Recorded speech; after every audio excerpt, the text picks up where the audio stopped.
We're gonna buy you guys a couple extra minutes. We're starting 5 minutes early. Think the colonel ended not only on time but bought us 5 minutes back. We appreciate you, sir. But they do get to go find you during one of the breaks, so we want it. Okay.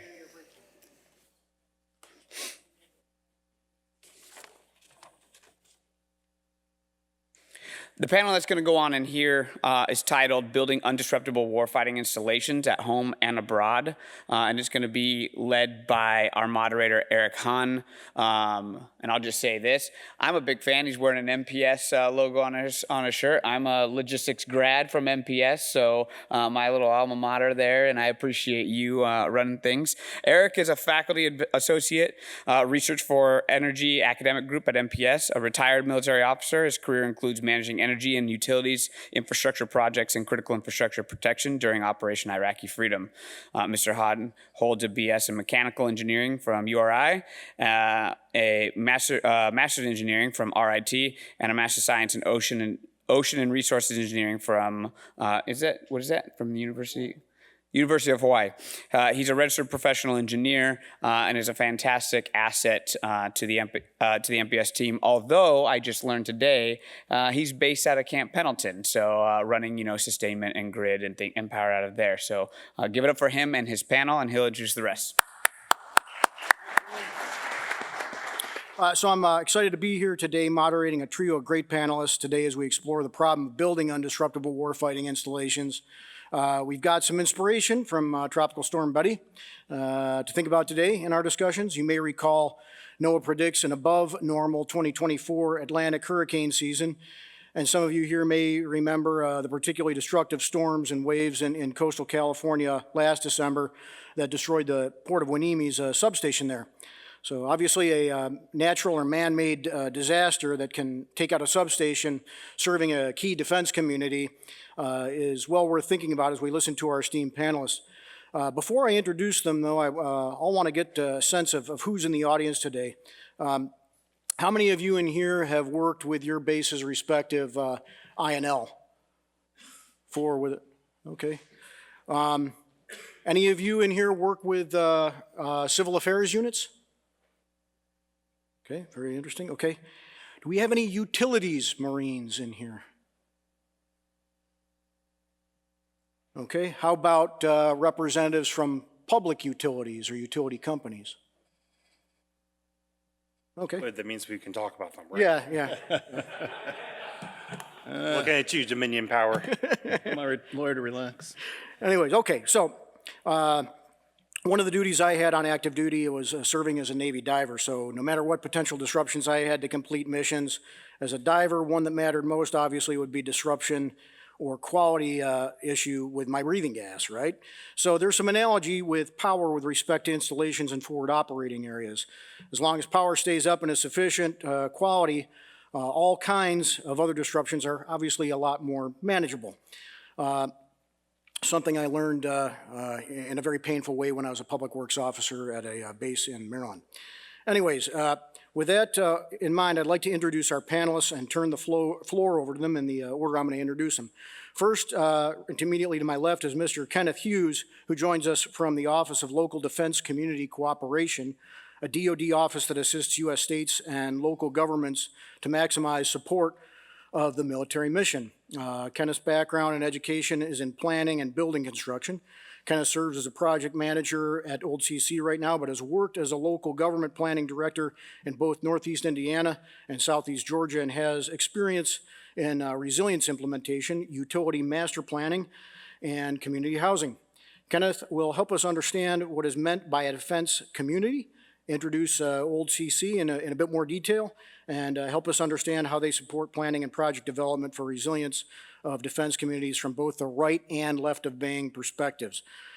Second is Mr. Tony Harrison, who joins us from Navy Region Mid-Atlantic, a subordinate command to the Navy's Type Command for Installations, Commander Navy Installation Command. Tony is the primary advisor to Navy Regional Commander on matters of regional energy management strategy for 14 installations across the Mid-Atlantic region. He'll give us an overview of the Navy's Shore Type Command Energy Program and how it works, how needs and gaps relevant to energy security and resilience are identified and turned into requirements, and share an example of a microgrid project at Subbase New London and how that project contributes to readiness. Third is Mr. Guy Warner, who joins us from Pareto Energy, a Washington, D.C.-based energy company of specialized expertise with financial planners, engineers, and attorneys for design and implementation of a platform called GridLink, aimed at enabling widespread adoption of distributed energy resources for more resilient defense energy communities through integrated energy system projects. Guy has worked on more than 100 energy and infrastructural planning engagements and provided financial and strategic planning advice to a number of electric and gas utilities in the United States, Europe, and South America. He has served as an economic and energy expert before federal courts and state public utility commissions. He has developed more than 40 energy efficiency, renewable energy, and on-site power projects in North, Central, and South America. Guy will be helping us understand more about some of the major issues, particularly in the U.S., that are preventing the widespread adoption of distributed energy resources and key technologies that address them. How Pareto and NPS are addressing these challenges as part of our cooperative research and development agreement are potentially a big part of the problem of achieving undisruptable warfighting installations. So with that, I turn it over to you, Kenneth. All right. So I'll do my own little pulse survey. For my active duty folks, how many of you receive BAH? Raise your hands. Okay. So you live in a defense community. You know, they don't exist in a vacuum. You know, about 70% of our folks actually live off the installation, off post. They're living in the community, dependent on community resources. So community collaboration is key. Your community can do things that the military cannot do, and you can do things that they cannot do. So any chance that you have to build that relationship is important. Because number one, the community, 9 times out of 10, they like that the military is there. It's a major jobs generator. It's what keeps a lot of things going in the community. So they want a strong relationship. Secondarily, they need a strong relationship, and you need a strong relationship to them. What I kind of mean by that is I come from Southeast Georgia. I worked outside the fence at St. Mary's, Georgia, outside Subbase Kings Bay. Subbase Kings Bay, something bad happens on a submarine with a fire. You've got your limited staff that are on base that are going to respond, but who else is responding? It's sure as hell not going to be NAS Jacksonville, who's an hour away, driving up 95 as best they can. It's St. Mary's Fire Department, it's the Camden County Fire Department responding. And so we have to rely on each other for those services. I don't know what you think of DHA and the state of services for medical. A lot of times you're going in the community though. If you're your dependents, they're going in the community. So these are all interrelated, connected tissue that we have to each other. So in those instances, the fence line no longer matters. We can talk about inside the fence, outside the fence. I don't really give a crap. We have a lot of ability to just take a look at a problem and see what we can do to address it. And what I mean by that is what our primary source is grant opportunities. So most people are familiar with Defense Community Infrastructure Program, which hands out $100 million a year to defense communities to get after issues that drive, namely military value. Right now, there's a big focus on critical infrastructure because where is something going to go down? It's going to be at our weakest link. And our weakest link could be that wastewater plant that's being operated by a guy that's been doing it for 30 years. And we're all glad that they don't have SCADA or that they don't have some advanced utility system that's connected to the internet, because then if he was responsible for it, easily hacked, easily take everything down. So I'm painting a little bit of a scary picture, but it's that piece that connects us all that, a installation commander has to be aware of and what everyone has to be aware of. Because what we get back to at the end of the day is that we're making sure that every Marine, every person wearing uniform is ready. And that includes our dependents. I'm currently doing a housing detail at the Pentagon, which I avoid going into as much as possible, but working on, the state of unaccompanied personnel housing. I was just in Hawaii last week, taking a look at all the installations on Oahu and what was going on. My favorite was going to Marine Corps Base Hawaii, and the command sergeant major said, just give us what you can. Whatever the requirement is, we'll make it work. And that's what I love to hear. We didn't get that answer from the Army. They said, we need this. But in this instance, we can actually work, and that's why I think the Marine Corps is so well equipped to actually work with our communities. In some of the ways that we're doing that, biomass generation, I think is at Miramar, taking a look at how do we replace, how can the installation sustain itself for 7 days, or 7 days or more, I think up to 14, if the power goes down on the public side of the fence. When I was in Hawaii, we got a notice that Hawaiian Electric was, warning of rolling blackouts because they took off all their coal-firing plants a little too early, so they don't have enough power.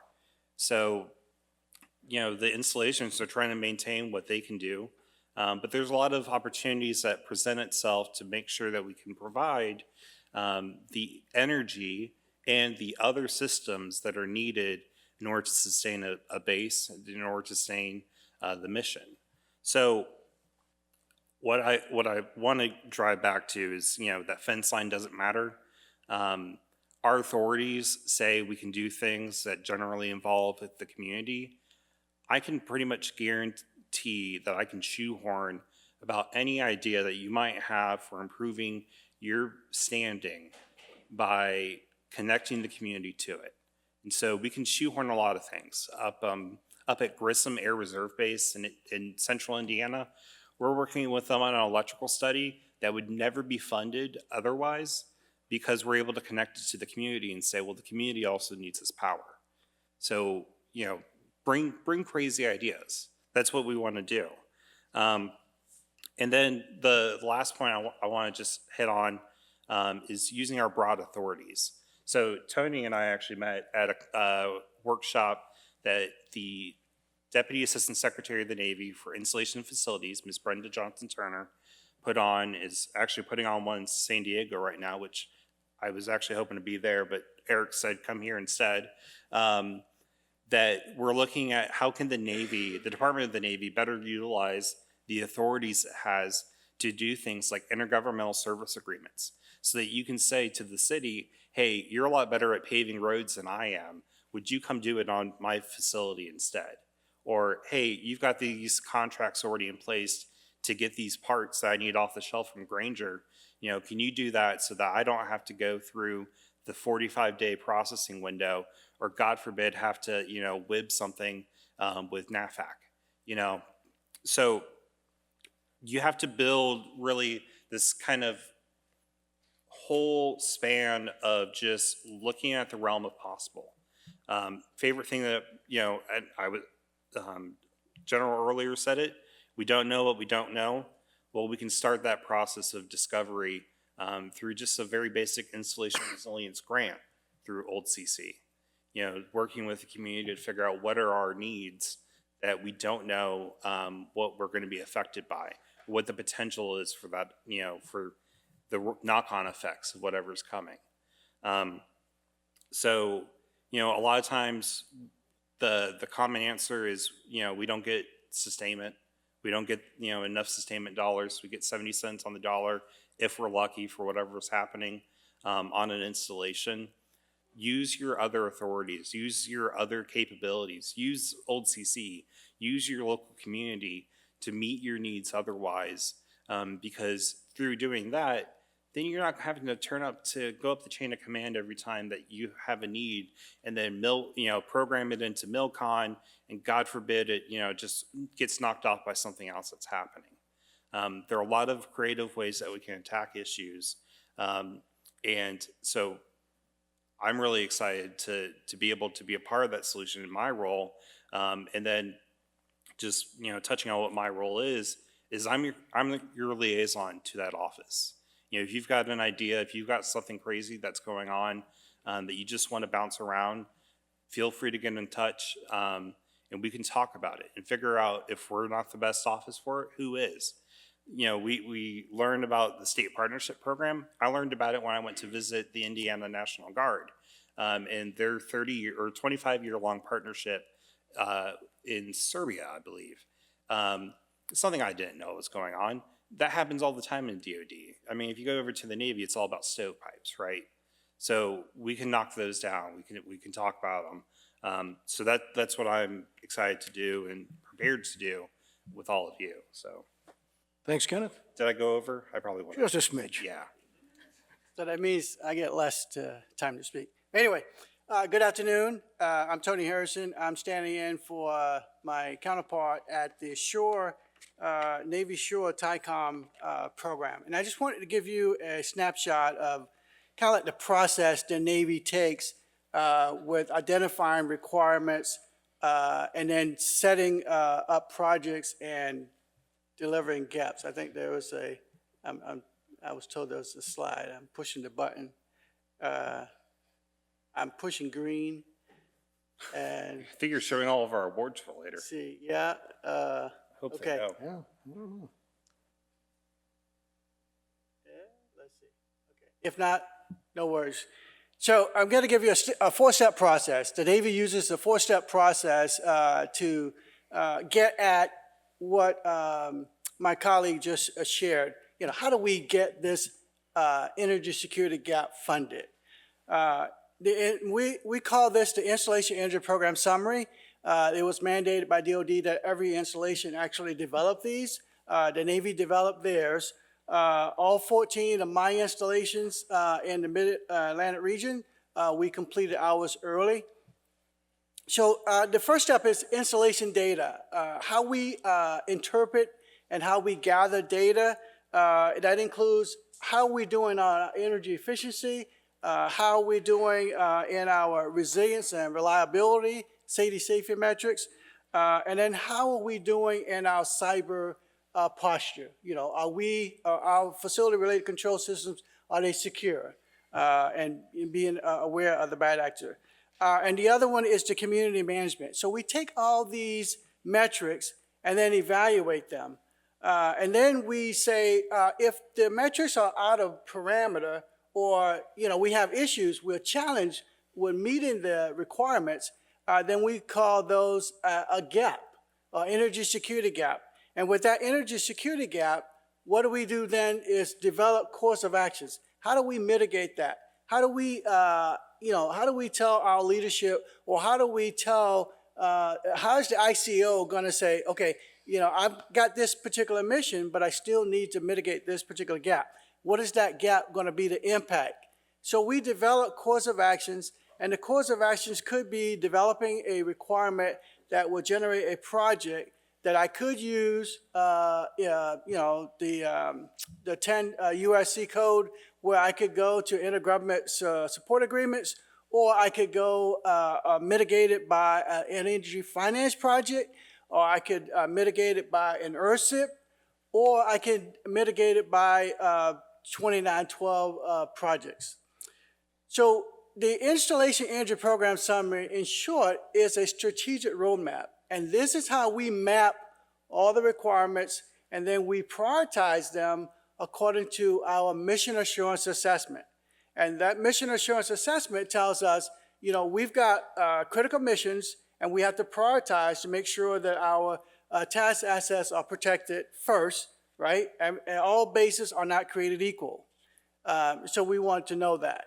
The second slide I was going to share you, if it was working, just kind of gave us the ABCs of our Installation Energy Program, where we, the step-by-step process of we identifying the gap, we prioritize the gap, which one of the 14 installations, which ones takes priority over the other based on the mission assurance assessment, DoD, priority, Navy installations, et cetera. And then the other one, then how we at the region would aggregate those priorities. You know, the region has specific missions, and we would prioritize those gaps according to that. and then we would say, okay, this is more important, or this is, less important.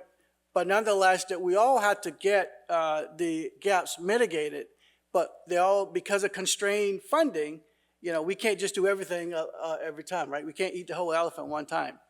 And so I just wanted to provide you, if this thing is working, it's still not working. The actual, the last slide would have been a proof positive of the installation identifying a gap, putting projects together, working across the aisle, working with state, working with finance projects, working with other key stakeholders to have a hybrid multi-contract approach to mitigating an energy security gap in delivering power for the base. And in doing so, we actually created a microgrid, okay? And on the slide, it had the timeline and how we showed that there was an ESPC project, Energy Savings Performance Contract project. We put that together. We put in a enhanced use lease. All these contract vehicles, we put them together and actually generated a power source for the installation that generates 7.4 megawatts of fuel cell generation, 10.75 megawatts of combined heat and power. And we also had generators. So with a total megawatt of 15.5 megawatt, which is able to satisfy the load requirements for the base most of the time. But on the slide also, it kind of gave the timeline. So this is a proof positive. We could talk more in detail, but I just wanted, for the sake of time, just to kind of give you a snapshot. I'll make sure that the slides will be available to you. But it was this is where we get to prize ourselves on doing optimizing our installation energy program summary and proof positive of being able to showcase Subbase New London. With that, I will yield my time to my colleague. Thanks. We shift gears here a little and be sure we define terms. When we said microgrid, we're talking about the kind of microgrid that could, under new orders, provide backup power for 14 days if the grid was out. I'm switching to something different. I'm working in the context of my funding of the American Association of Port Authorities Port Electrification Program, and as Eric mentioned, a cooperative research and development agreement with the Naval Postgraduate School. And it's to confront the problem that already exists, that critical infrastructure is already not getting the power it needs from the utility company. It's already curtailing critical operations. And then it's looking over the future with increased demands, multi-fold increased demands coming in the next few years, and the utility company admitting or crying uncle, we can't provide the power. It's 4 years, 7 years, in that range to get new substations built. No way we can provide the power that you're going to be seeing in the next few years. And so now we switch to something, we don't call it micro, we're calling it an integrated community energy system. And I mention this term because if you're looking in the literature, that's where you'll find information about this. So we're looking at a large scale system, often 25 megawatts and above for critical infrastructure, where the idea is the primary power will come from the microgrid. And my job in bridging over to the commanding energy session is to tell you about some resources. Again, I'm going to use keywords here without giving you a lot of detail. If you want more detail, come back to me. Or maybe with the keywords you can search and find it yourselves. So the first thing that we want to talk about is, and really the most important is, that there is some hardcore technology now available to control these kinds of systems. So as the current system, the utility companies only have it optimized down to the substation. Now all of a sudden we're adding a whole bunch of elements on the ground. In a port, terminal operators are breaking off to get power security, installing hydrogen, installing solar and storage, buying old combined heat and power plants and using biofuels to put in all these resources. We've got ships that are giving and taking power, trucks that can give and take power, rail that can give and take power if there's electric rail, right? All these agents now have to be optimized, can't be optimized in a centralized way anymore by the utility company, they admit it.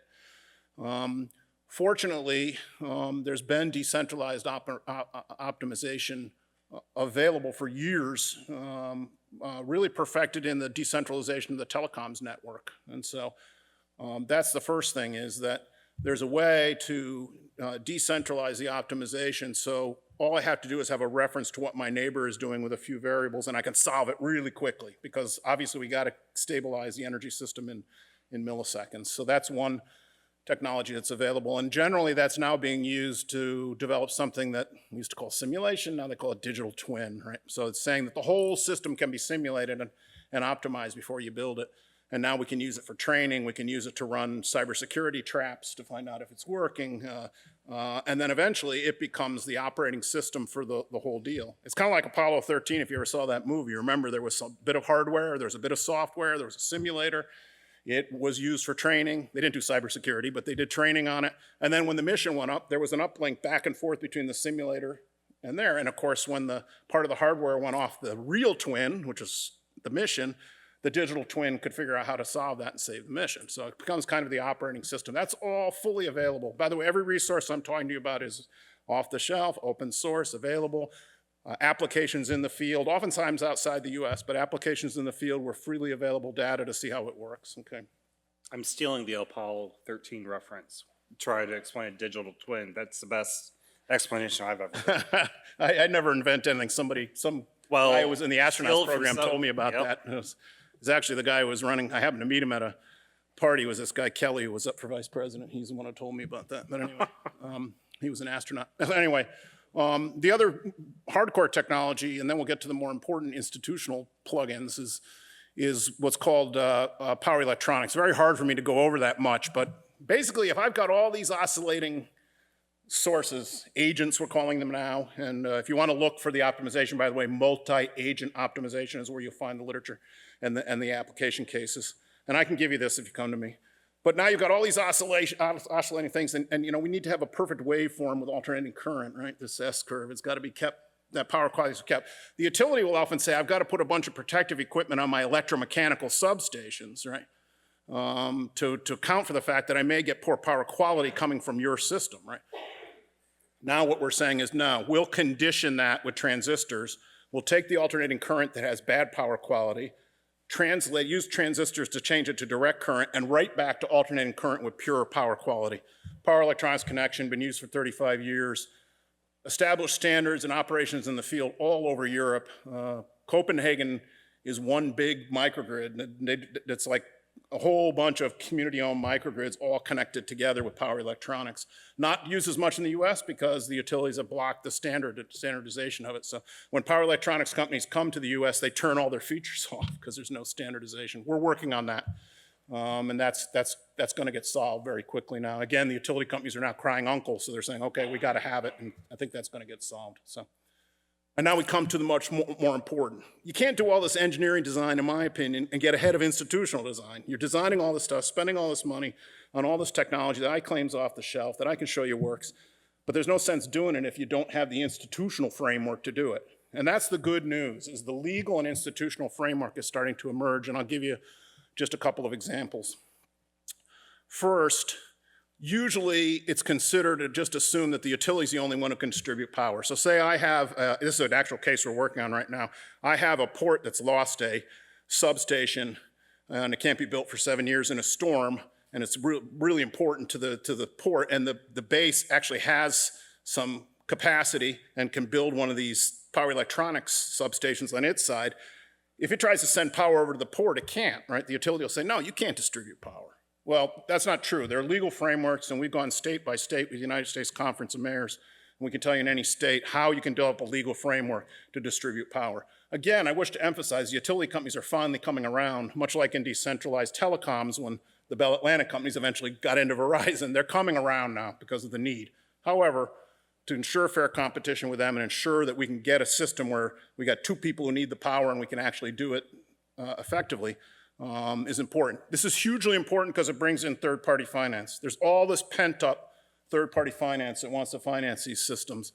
We're working, and the best money we get is from the labor pension funds. Labor has an interest in getting qualified in this area, and so it's taking its pension funds and starting to invest them in this rather than centralized utility framework. So that's but one example, but other private equity will come in once there's a legal framework for doing this.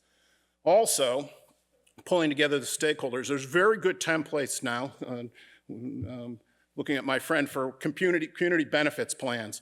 So when you do one of these systems, critical infrastructure tends to be in economically vulnerable communities and tends to have an impact on labor that can be negative. Labor's going to build a great big central utility with lots of wires importing power. Now it's going to build a smaller one because everything's located as point of use. They're going to lose employment, right?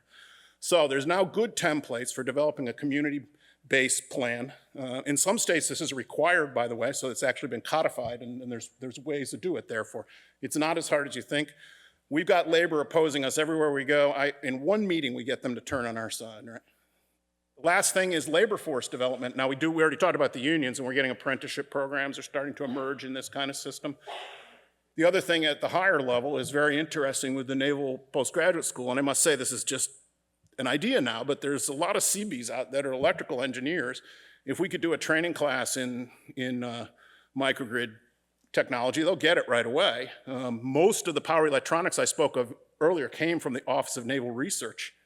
So already they're probably familiar with what we're doing. If we get a course like that, now they can deploy to bases, they can deploy even to industry. I think there's some option to deploy to industry. So anybody who operates critical infrastructure, especially a port, hospital system, they're gonna tell you they're being sold all kinds of technology with no labor force behind it, right?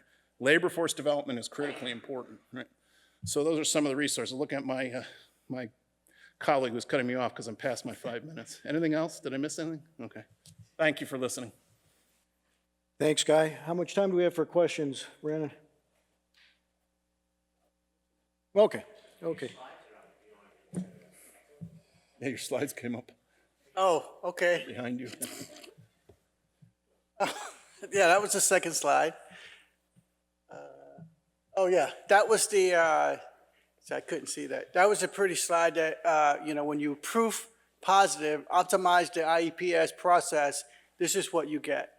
And the thing to remember is it takes time and all the installations aren't created equal. You might be able to do that at this one, it was ideal, all the stars aligned, but in some installations, you're not able to because of the emissions. All right, thank you, Tony. Before I ask questions, any questions from the audience for the panel members? Okay. I think we had a home run. Yeah. So anyways, one of the first questions I wanted to ask was to Kenneth. You talked a bit about IR grants. Could you go into a little bit more detail for Marine sailors in the room, how they would communicate with their chain of command, with CIPLOs, whatever, to start to engage the process based on things they see at their level, needs they see either in the surrounding community or in the base? Could you help our Marines understand that a little bit? Sure. So really, it's as simple as sending an email or giving me a call. And it can go up the chain, it can go down the chain, it can go sideways. Typically, we'll do a call for proposals once a year, once every other year, but really we take them off cycle. So anytime that there's a need identified, we can take a look at it, say, yeah, that's within our wheelhouse, and then get that process started. So, you identify what I always encourage is with our installation commanders, they have to be a part of the community. They have to know what's going on. They have to communicate with their mayors, their county commissioners about what's going on, because what happens inside the fence can't be a black box. People know what's going on. We all know someone that works on the installation, whatever it is. So the word is out there about what's kind of going on in some circumstances. So it needs to be happening at that top level leadership. So even if you have something that's, an idea that's maybe not fully fledged out or fleshed out, just it's as simple as getting a hold of us, and then we can find the right person to talk to at the command level, even if we need to go there to make that sort of thing happen. All it ends up being is a letter that we will typically draft for you that command puts their signature on and sends it back to us, and we get started, it's really easy for the community. They only have to put 10% down as a match of sorts, which really is just their time into managing the grant. So it's really foundational for building that relationship. And then what we can do in turn is then design projects that can be implemented that get after these ideas that Tony was talking about, that can actually have those community benefits that go both ways. Because then we can take whatever the initial study was and then do the engineering work. And then maybe we can get you a decent grant to actually build it. Thanks, Kenneth. Got any questions? I'm talking about free money. I mean, there's no limit. Well, there is, but.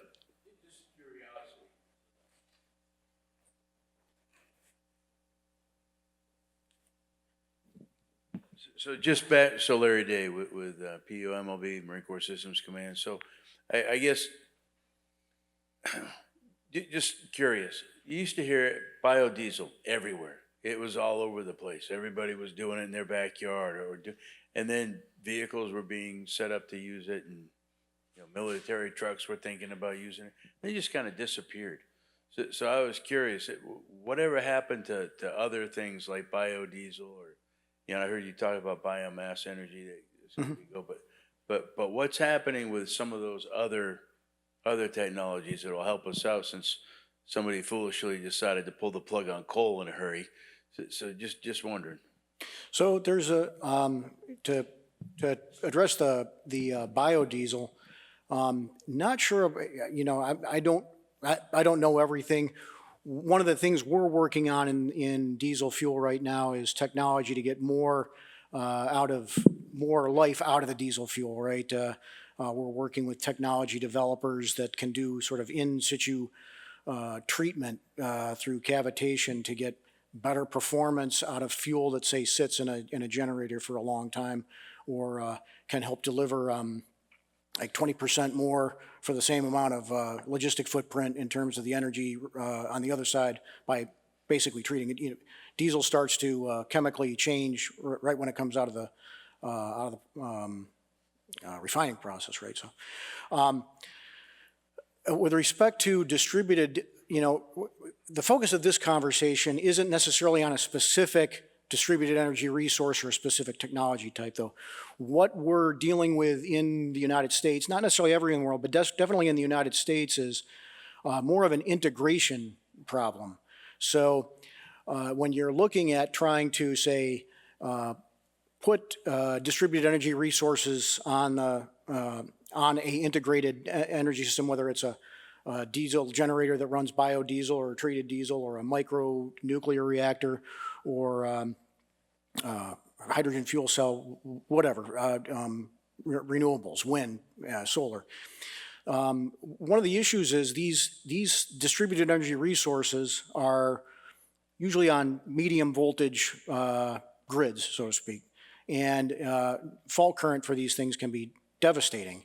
Now, one of the things Guy talked about in his presentation is there's need for new kinds of interconnections that can preclude fault current going from between adjacent grids. We have all these lofty goals about integrating distributed energy resources, but the elephant in the room who's not in the room, again, are public utility companies and what they'll allow. You can't, obviously, in many jurisdictions, put power onto a grid unless you are a utility company. And if you want to use a distributed energy resource and you want to use it optimally and profitably, say for a third-party finance project, you're probably going to need to explore more than just a backup power source. It needs to be a prime power source on a grid. So that's more of what we're focusing on than a specific technology. But anything that any specific distributed energy resource that you're talking about, we have to get after this from the new utility business perspective. This is some of the stuff we'll be talking about in the next panel. I won't, but in the commanding energy panel.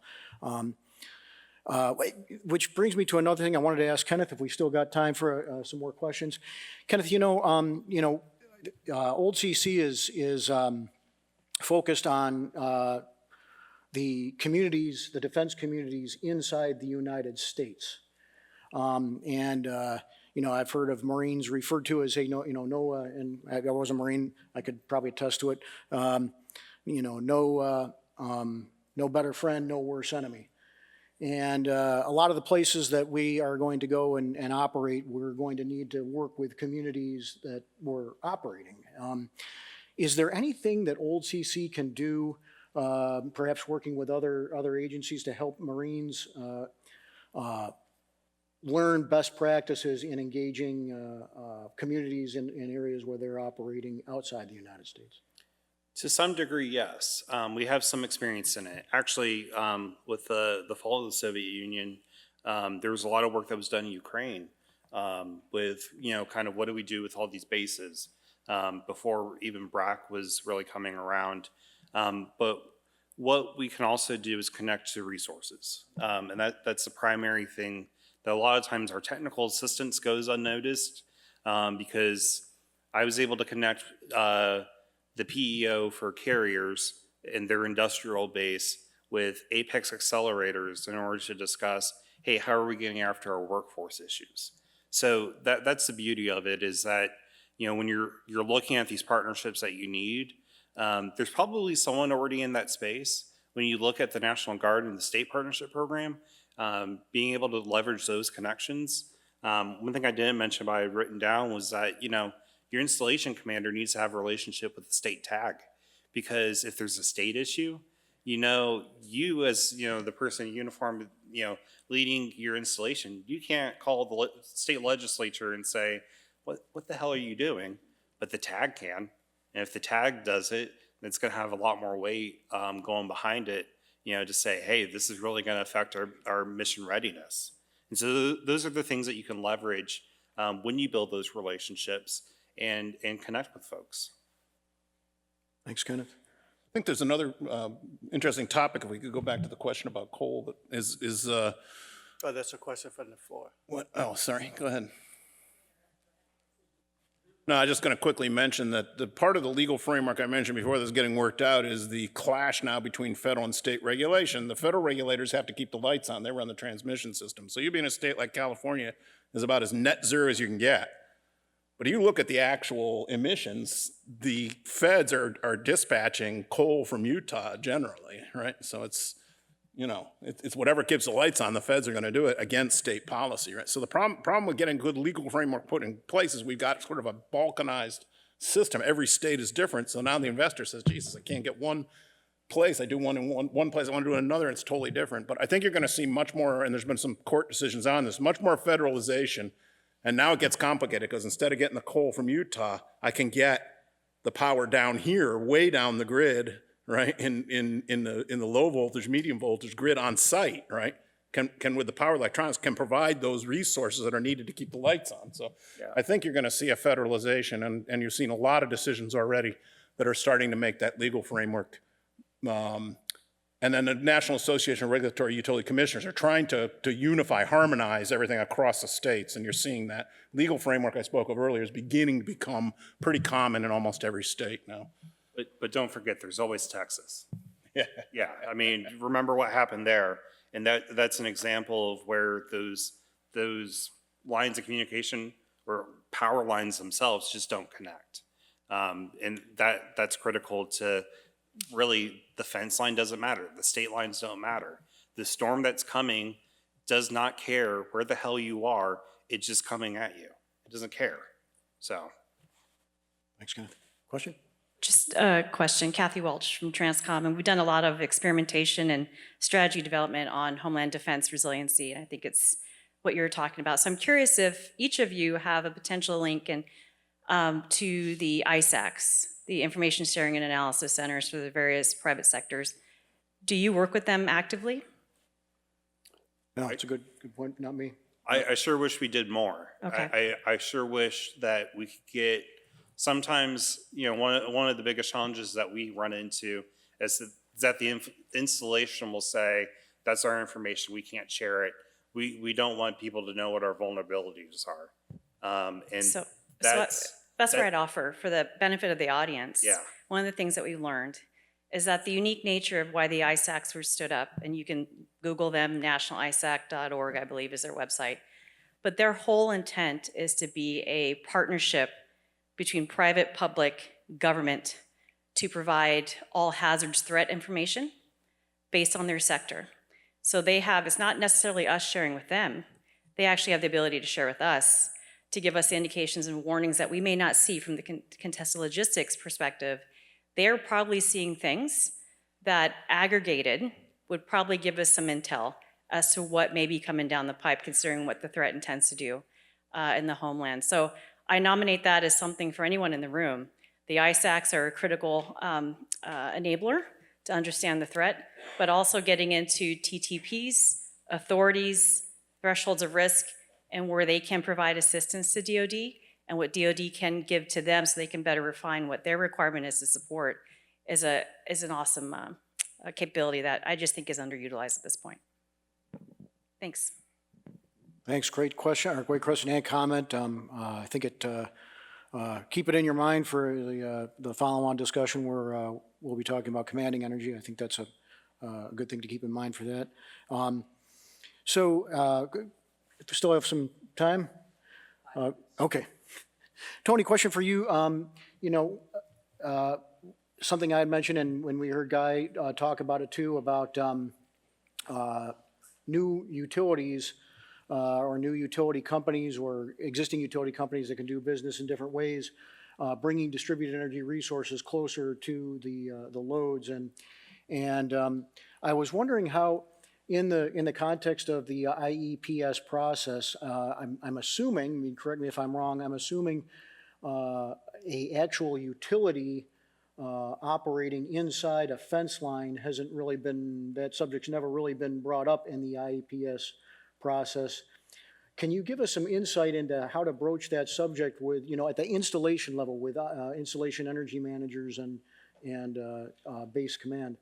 Well, it's a good question, but I think it starts with understanding the gap, understanding where the issue is, and then discussing the course of action. What can we do? And then in discussing the course of action, you can't do it in a vacuum.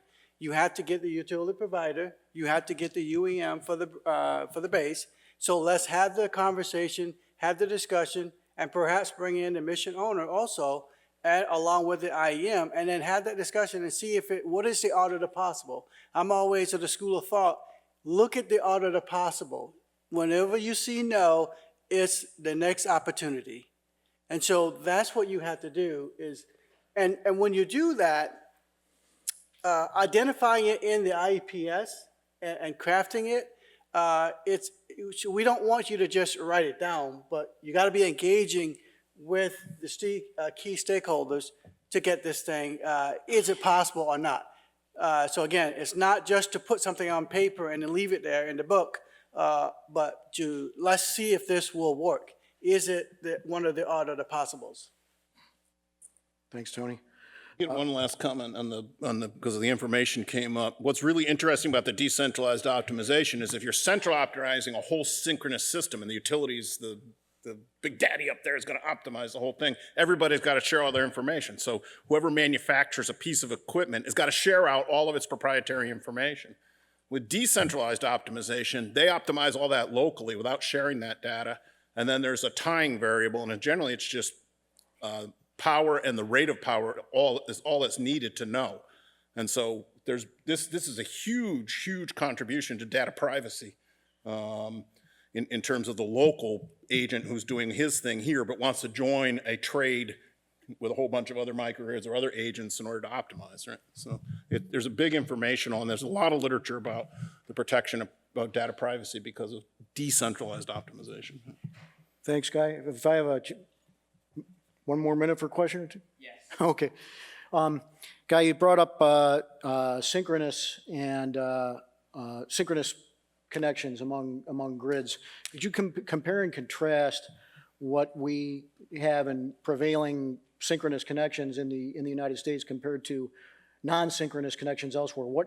What is the difference in hardware are we talking about with synchronous versus non-synchronous, synchronous connection versus the innovative non-synchronous connection? Yeah, generally, most utilities will say they don't have hosting capacity to connect. Say you want to trade because you got really good power quality and you want to sell it to the grid, and it's very lucrative to do that. That thing I mentioned before where the lights are going out and you got the power to keep them on, you can make a lot of money. But the utility will say, wait a minute, you could generate a fault current, a short circuit to my system and damage it. So I've got to take years to do a study to find out how that will go in my network, called a network study. They'll often take 2 to 4 years to get that done. And then I've got to charge you, right, to put in new circuit breakers. When you ask what equipment would be put in, it would be what's called switchgear. But the most common kind of switchgear, protective switchgear, is a circuit breaker. They've got to upgrade all their circuit breakers because they had power going one way, not power coming back this way, right? That's extremely expensive. New York City, it's about, lowest one I saw recently is like $270 a watt, and it's like often over $4 a watt. Whole project of a microgrid is $3 a watt, so it gives you an idea of how it can overwhelm the project economics. If we say, no, wait a minute, and it's a bit like a hard drive. You remember we used to have these great big hard drives, and now we have solid state hard drives, right, with transistors. It's very similar, right? We have so these very small, 1/6 the footprint generally of a power electronics substation where we're just switching back and forth between DC and AC, because DC has pure power quality, and then we can switch it back to pure quality with the AC. So now we're saying we'll condition the power on our side of the grid, right? And you'll don't have to put any protective equipment in, right? So you're synchronizing this inverter, which is silicon, not the generating piece of equipment, which is dangerous to try to synchronize. So the question is, why is that done in Europe and not here? Because in Europe, the utilities pay the interconnection charges. They pay for the extra protective equipment. In the United States, the customer pays for it, right? So it's a way for the utility to make money. They gold plate it, you know, you gotta have like platinum circuit breakers or something, right? You know, so that's the reason it's been held up. And until recently when the utilities are saying, wait a minute, we've gotta have you condition power over here if you can do it, right? Because we're desperate, right? So it's changing. It's been used for 35 years, this technology, by the way. It's fully standardized, right? Just not in the IEEE in the US yet. So closing, just in closing, Guy, for these types of interconnections, you know, we're looking at the needs in ports, and because they're facing some of the most daunting electrification challenges. What do you hear from ports on the type of workforce they have right now compared to what they need in the United States to plan, develop, deliver, and operate these projects? Yeah, they're starting a new program. So generally, they get most of their new PEs out of the Army Corps of Engineers over the years. They've exhausted that. There's no more available. And so it's really important to get PEs because when they're doing these heady electrical projects, somebody's got to stamp all this, right? And if you have to hire a consulting firm to do it, I think Port of Long Beach said it was 17 times more expensive for them to do it with an outside firm than an inside firm to do designs and stamp drawings. So generally, a survey of 17 major ports in the US that we had, they had only about 40 to 45% of the PE labor force they needed. Right? So there's a big demand out there. Hence the idea of, well, if the Army could do it, why couldn't the Navy? And maybe the Marines do it, right? So your young utilities, Marines, CBs, just something to keep in mind. We need power engineers in this country. And not just for the ports, but for our military end uses as well. So if you have a chance to influence a young Marine or sailor in the, you know, either a utility Marine or perhaps a Muse CB, to continue to pursue power engineering, not just electrical engineering, it's got to be power engineering. They're the ones that we're having the most acute shortage of, and they're definitely dual use. So, you know, one of the questions I brought up earlier for everybody was, do we have any utilities Marines? Do we have any public utilities folks in here, right? Well, very different worlds, but power electronics and power engineers are needed in both those worlds acutely. So if I could leave you with one thing from this in terms of what to take to your young Marines and sailors about what's needed and how they can make a real difference and real impact, that would be one thing. Are there any other questions before we get the hook? How are we doing? Did I keep in time? We're over. Oh, dang. Right. So, Okay. All right. Well, I thank everyone for their interest, and if I could just ask for a warm round of applause for our esteemed panel.